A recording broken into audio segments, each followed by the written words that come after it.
Jim Martorano from All About Town. Good evening. I'm a little unusual today. I don't have a guest, but I thought it was important to talk to you about ethics. I'm chairman of the ethics board. I'm honored to of the town of Yorktown. I'm honored to be in that position. I'm honored to have been appointed to the board. But there has been some confusion over the chapter on ethics, which is in the town code. So I thought I'd take this opportunity to go over it with you. Hope I don't bore you to death. But I think it's important that you have faith in the government and have faith that we are an ethical government and that we certainly watch conflicts of interest. First of all, it may be the chapter is called Chapter 45 of the Town Code, and it's called Ethics. It might actually be misnamed. It really is better named Conflict of Interest. Ethics itself has been around as long as humans walk the earth. Ethics involve the question of what ought I do, what should I do. And there are various types of ethical theories. And as a philosophy major and then later teaching, that was one of my fortes was ethics. The first theory, of course, is what they call the divine command theory, which is whatever a religion suggests is wrong or right, what's morally wrong, what's morally right. A second was what's called consequentialism, and you have various groups in that, namely Stoics, empiricists, and utilitarians. That emphasizes the result of the action would determine whether it's right or wrong. So if your action will result in harm or unhappiness for large numbers of people, then it's wrong, or for one person. On the other hand, if your action results in happiness, then it's the right thing to do. That's called consequentialism, again, which emphasizes the consequences of your action. A third type is called deontological ethics. Immanuel Kant is the creator of that, and that emphasizes duty. What is my duty? I should determine what I ought to do by what my duty is. A great example is what he calls the categorical imperative. In other words, if you multiply what I do to everyone, what kind of society would we have? So if I lie, I'm tempted to tell a lie, and if everyone lied, society would break down, so therefore I shouldn't do it. That's called the categorical imperative, and that's part of Immanuel Kant. A fourth type of ethical theory is what's called virtue ethics. In other words, the person's not really worried about the result. What they're worried about is the type of person I am when I do the action. So if I know in my heart that I'm a good person and I'm doing a good thing, regardless of the result, I'm going down a good path. That's called virtue ethics. And finally, it's relativism, which suggests that ethical theory has to do with society, that what's ethical today might be determined by my society, my culture, 50 years from now to be unethical or vice versa. So that's relativism. So these are the various forms of ethics. From the town's perspective, the town code really talks about conflicts of interest. The background is that we want people to feel comfortable and feel confident that their elected officials and the various members of the board, the planning board, the zoning board, and the like, when they make decisions, they're making decisions in the best interest of the town and of the people involved. In other words, they're only wearing one hat. They don't have two hats, two interests. They have no self-interest in their decision. And that's important. A wonderful member of my board, she tells me basically the ethics chapter of the town code, chapter 45, is the two-hat code. What we're looking for is to make sure that all our elected officials and our officials in various positions in the town are only acting with one interest and one interest only, and they're not wearing two hats. So if you look at ethics, chapter 45, what enabled us to have this law is section 806 of the General Municipalities Law, and that's what really put us in motion. The purpose of the statute of the law is to ensure that the town is acting with the highest ethical standard. It's the public policy of the town and the purpose of this chapter to establish standards and guidelines for ethical conduct of officials and employees of the town. and these are effectuated by the following: by prescribing high ethical standards in the Code of Ethics. Two, in requiring public disclosure by town officials and employees, as herein provided. Three, by creating an ethics board or board of ethics to render advisory positions and otherwise administer the chapter. And four, by prescribing meaningful sanctions and remedies to be imposed upon town officials and employees who may violate the public trust. So every town in New York and every city has a code of ethics. And almost all of them have also a board of ethics, which is supposed to police or investigate the town employees after receiving a complaint from someone, a whistleblower or the like, who's suggesting that somebody has violated the code of ethics. So that's why the Board of Ethics was established. It's a 5-member board. It's nonpartisan. It's non-political. The statute says, the code says, that no party, a political party, can have more than 2 members, hence no majority. The idea is, and what I've always said to people on the board is, when you enter the boardroom, you're not to have any political affiliation whatsoever. We're going to decide our matter is based upon the facts as presented and the statute. Our functions in the Board of Ethics, and I speak for myself, but I speak from experience, are numerous. Number one, once a year, all public employees, all Yorktown employees and town officials are required to issue a disclosure form. Once a year, in a closed session, we go through the forms. They're placed in a locked file cabinet afterwards. Why do we go through the forms? We're looking for identifiable possible conflicts of interest. We're looking to see if someone has a company or corporation or an interest in a company or corporation that is doing business with the town. And hence, we will make a note that there may be, in fact, a conflict. And at a certain point, we'll make a report to the town board. We also, another function is we receive complaints. It has to be a signed complaint. If you see or think or know of a potential conflict where a member of one of our boards, a zoning board, planning board, town board, or the like, has an interest in a matter that's before them, then you should send us a complaint and sign it. We do not deal with anonymous complaints. What will happen then is that we will meet and we will review the complaint that you signed, and we'll investigate if need be. If we find that it's cogent and there's some merit to it, we'll investigate it, and if need be, we'll eventually come to a decision. Decision will either be to sustain the complaint or to dismiss it. If we sustain the complaint and find that there's been an ethical violation of the code, in other words, if somebody has an interest in a matter that has come before the town through his or her committee, and they haven't recused themselves or announced their interest, but yet have actually voted or debated the matter in violation of the code, then we will recommend to the town board that that person be censured or even removed from their position if it's a non-elected position. So the way it works is the person brings a complaint, we investigate and review the complaint. If we find the complaint to be meritorious, we will then send a report to the town board. Again, all of this is confidential. The town board then has the opportunity to either listen to our recommendation or not, or ignore it. The town board is in total control. Now, other town ethics laws in other municipalities and towns have different provisions. Some are stronger, some are weaker. We looked at the various towns to see if we could improve the present code, and in fact we did submit in June of 2022. We submitted to the town our recommendation for a revised code. And let me talk to you about some of the changes we would like to make. In my experience, and this doesn't happen often, this is a very ethical town, in my opinion, and we get very few complaints. And in all my years on the town ethics board, we've only had 2 complaints that have gotten to the point where we issued a report to the town board, where we found a violation of the ethics code. It's only twice in the last 6-7 years. So it doesn't happen that often.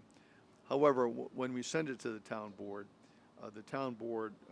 in both instances chose not to publish it, not to take any action as we recommended, uh, and therefore things just, we were not allowed to publish it either. So things kept quiet. In one matter, actually, there was a leak to the press, which which wasn't a good thing, for goodness sakes. However, in our new code that we proposed to the town, we're suggesting that what should happen is when the ethics board submits a report to the town, that the town should publish that report within 30 days. I think that gives people more confidence in the ethical validity of the town. This is a very cynical time we live in. I don't share that cynicism. I have faith and trust in our elected officials and our members of our board. Members of the planning board, on all the various boards, zoning board, et cetera, they spend countless hours, and on the zoning board and planning board, they don't get paid. They spend countless hours. Why? Because they care about the town, and they care about the future of the town. I love this town. I've been here for 40 years, and just celebrated my 40th anniversary of moving to the town last June 23rd.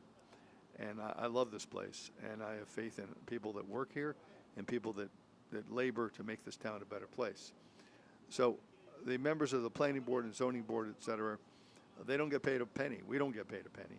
The town board are elected officials, as you know, and they serve 4-year terms. The supervisor serves a 2-year term. In any event, sometimes you have a situation where one council person will make a complaint against another council person, which creates a real problem. Again, these complaints are made, and it's totally made and not published. The prior law had the town attorney as serving as an ex officio member of the town ethics board, and we want to change that. We want because the town attorney, in one of the cases we had, where one council person was complaining in terms of ethical standard about another council person, that means neither of them can participate in the final vote. It also means that the town attorney is conflicted. The town attorney represents the town supervisor and the members of the town board. When you have one member of the town board suing another, the town attorney is conflicted. When you have somebody suing or suggesting that the town supervisor or anybody else on the town board has violated the conduct prescribed in the code, the town attorney again is conflicted. So therefore, we feel it best to not have the town attorney as a member of the town ethics board, and that's in our proposed new law. We also would like to be able to consult with the town attorney should we have a legal matter that we would like some research done, or to consult with outside counsel should we need to do that. In the instances that we've had during my tenure on the Board of Ethics, which goes back 7 years now, again, we've only had 2 complaints that have gone to the point where we have to send something to the town board. In any event, let me go over some of the changes. We have the town ethics code mandates that each town employee and elected officials and people on boards have to submit what they call a disclosure form. Again, then we meet and go over these disclosure forms, the town ethics board, in private, and those forms are sealed in a locked and not to be looked at file cabinet. The only time it becomes relevant is if we find that the person filling out the form has not filled it out completely, or if they say, let me give you an example. Say a person fills out the form and they say they own a contracting company, and then it turns out that contracting company is doing business with the town. That causes a conflict, and the person that say they're on some board that's going to review that contract proposal, we recommend, of course, that person, what they call, recuse themselves.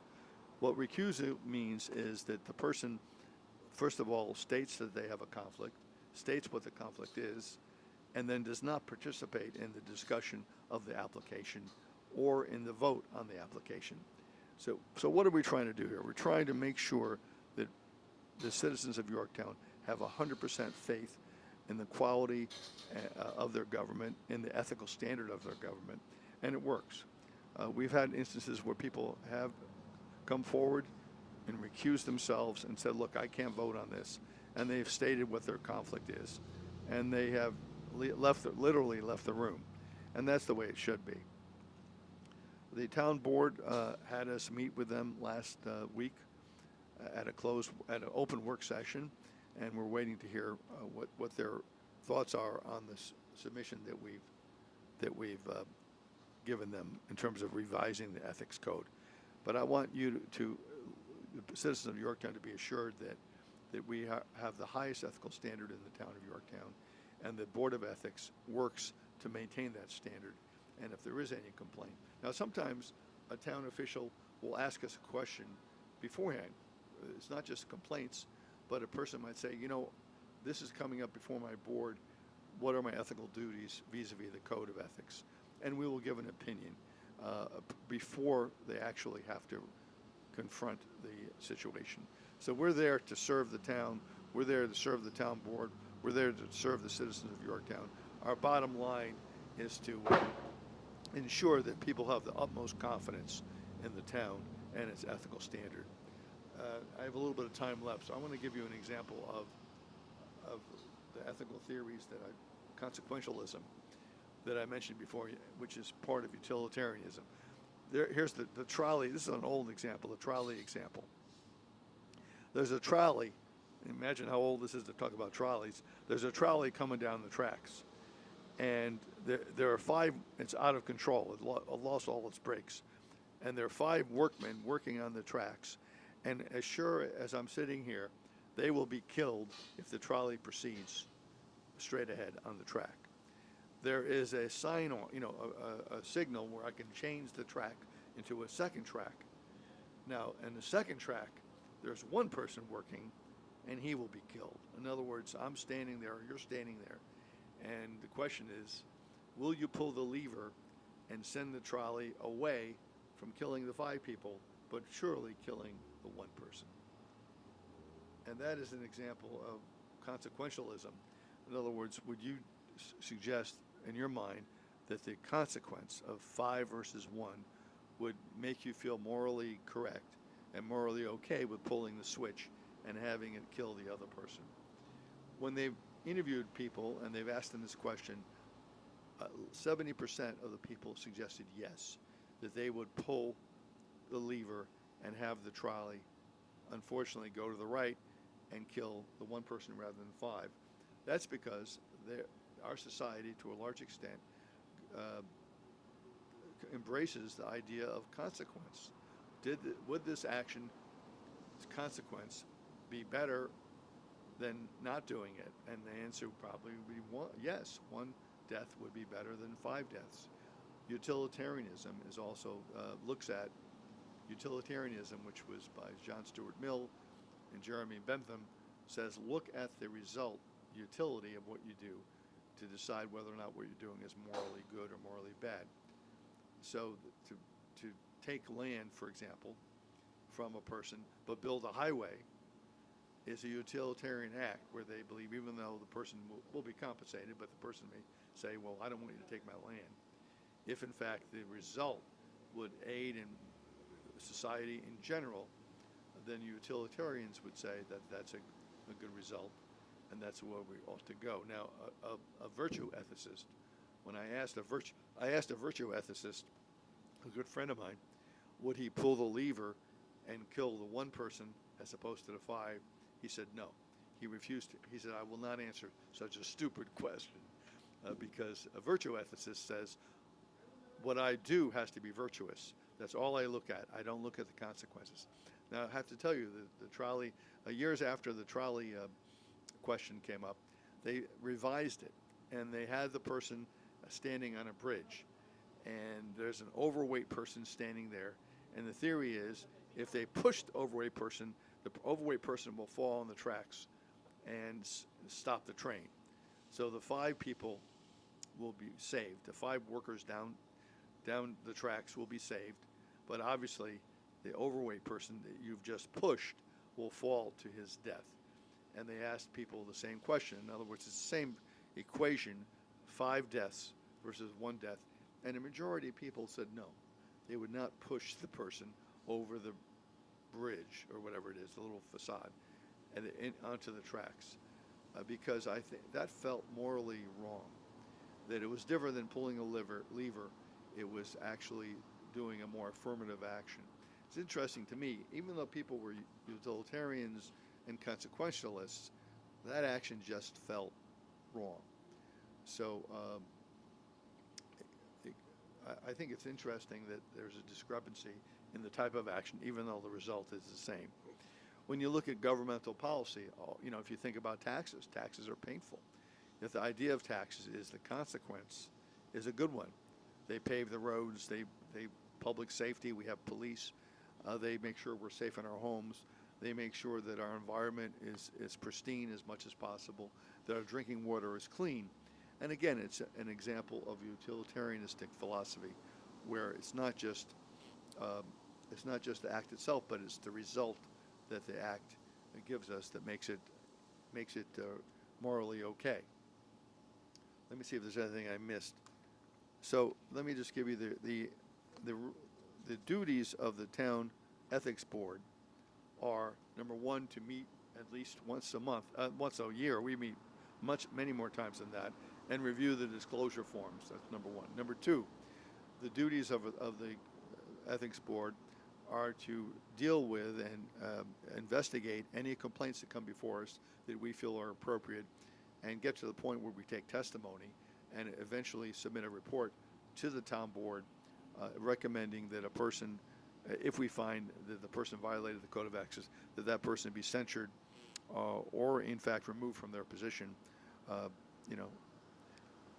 The third duty we have is to educate the town, and that's what I'm doing hopefully today, but educate all the town employees of what the code of ethics requires them to do. That's why when you're hired by the town, every person, every town employee, every elected official gets a copy of the code of ethics every year, of the disclosure form rather, every year, and they're required to sign it that they've received the disclosure form, and they acknowledge receipt of it. So that's the third thing we do. A fourth thing we do is we can run educational programs with regards to the code itself, and recommend changes in the code, which is what we're doing now. What we've submitted to the town board is our recommendation of a revised ethics code, which we believe takes out some of the problems of the present code and makes it more streamlined, makes it more readable. You don't have to be a lawyer to read the new code, and also makes it more effective. We believe that our new code that we submitted will make this whole process more transparent. We're looking for transparency. We're looking for openness. Why? Because when people feel that the town is not being transparent, they immediately believe that something is going on. There's hanky-panky. There's something immoral, unethical going on, which very well may not be the case. So we're interested in transparency. We're interested in effectiveness, and we're interested in educating the town and the employees about their duties vis-a-vis the code of ethics. And that's about it for me today. And this is Jim Martorano from All About Town saying good night. I hope I didn't confuse you, and I hope you have faith in the town that we have a very active ethics board. 2 of us have been on for many years, 1 for several years, and 2 new members. And again, it's a non-political, non-partisan board. All we're trying to do is make sure that the town lives up to the code of ethics, and you know what? The town does. So have faith in the town, have faith in the employees of the town, have faith in the members of the various boards, because everybody's trying to do their best. And if there is a problem, or we see some type of ethical violation, conflict of interest, please submit a request to the town clerk. They will get it to me. They will get it to the Board of Ethics, and we will look into it immediately. It has to be signed. We don't do anonymous complaints. And but have faith that there is a procedure, there is a way to look into any problems. You have a wonderful evening. Thank you for watching. And this is Jim Martorano from All About Town saying good night.